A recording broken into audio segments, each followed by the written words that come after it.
Hi friends, welcome to my YouTube channel Prerna. Prerna means motivation, inspiration by Motivation Guru Vimlesh Chauhan. फिर उससे कहानी सुनाता हूँ।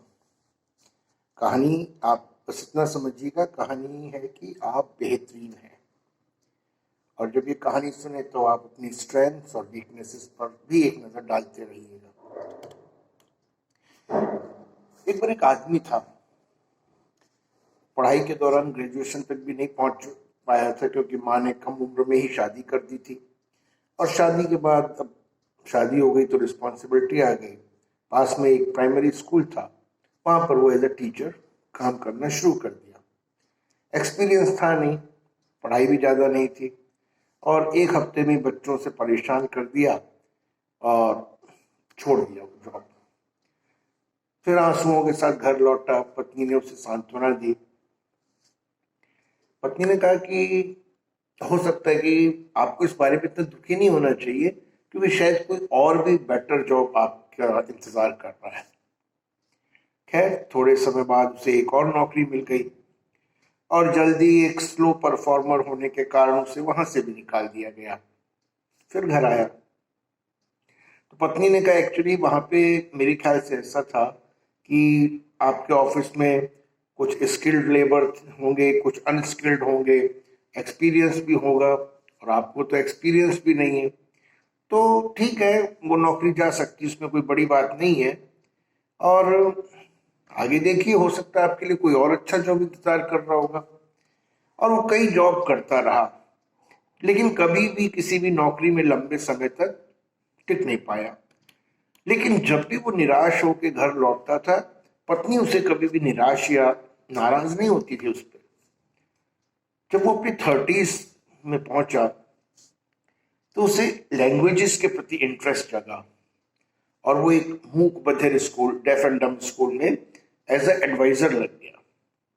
धीरे धीरे उसने विकलांगों के लिए अपना एक अलग स्कूल भी खोल लिया। और थोड़े समय बाद विकलांगों के लिए ये उपकरण जो होते हैं, उनके एक आउटलेट्स जगह जगह पूरी कंट्री में चेन ऑफ आउटलेट्स खोल ली। अच्छा, मतलब स्टैब्लिश कर लिया अपने आप को और करोड़पति बन गया।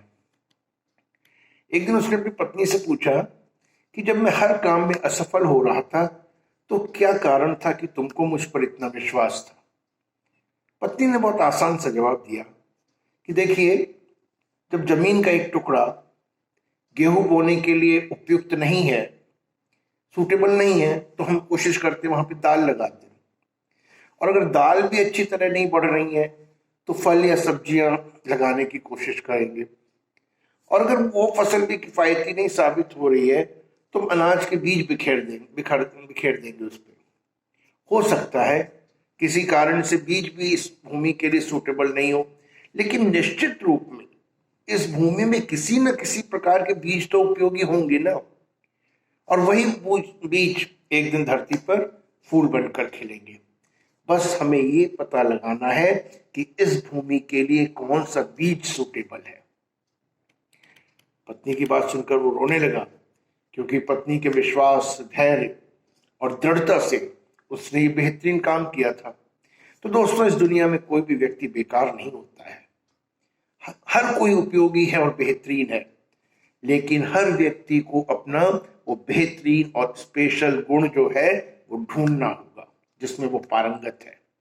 उसकी तलाश जारी रहनी चाहिए और एक दिन सूटेबल रास्ता जो है वो मिल जाएगा। तब आप एक महान व्यक्ति बनेंगे और उस दिन वे सभी लोग जो आपकी कमियों पर, आपकी असफलताओं पर हंस रहे थे, आपको अप्रिशिएट करेंगे। उस दिन आप असली हीरो होंगे। तो दोस्तों, हम जो भी काम करते हैं उसमें अपने श्रेष्ठ होने के लिए, अपना बेस्ट देने के लिए और अपनी पॉसिबिलिटीज को और बढ़ाने के लिए हमें खुद में सुधार लाने का प्रयास करते रहना चाहिए। चुनौती, चैलेंज चाहे जो भी हो, खुद पर यकीन रखें और आगे बढ़ने का रास्ता खोजें। हम में से कोई भी कमजोर नहीं है, कोई भी निकम्मा नहीं है, कोई भी नाकारा नहीं है। हर व्यक्ति किसी न किसी क्षेत्र में तो पारंगत है। बस जरूरत है अपने उस क्षेत्र को ढूंढने की। दोस्तों उम्मीद है आपको ये कहानी पसंद आई होगी। तो फिर देर किस बात की, आज ही से अपनी उस स्ट्रेंथ को ढूंढें और उसको पॉलिश करें।